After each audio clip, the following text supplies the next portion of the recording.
ถยนต์ลอยมา โอ้ยรถยนต์นะทุกคนคิดดูอ่ะคนหน้ามาเย็นขนาดรถยนต์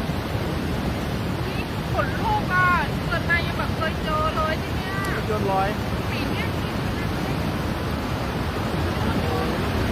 รถไฟบ้านไปแล้วว่ะตอนนี้ไปมาได้น้ำขึ้นถนนแล้ว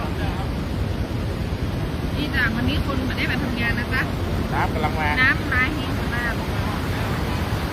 ดูน้ำไหลบ้านจะได้กินเลยเนี่ย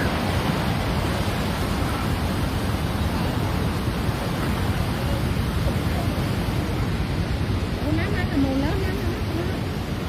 น้ำกำลังขึ้น โอ้น้ำกำลังขึ้นอ่ะอันนี้ขนาดโดยนะ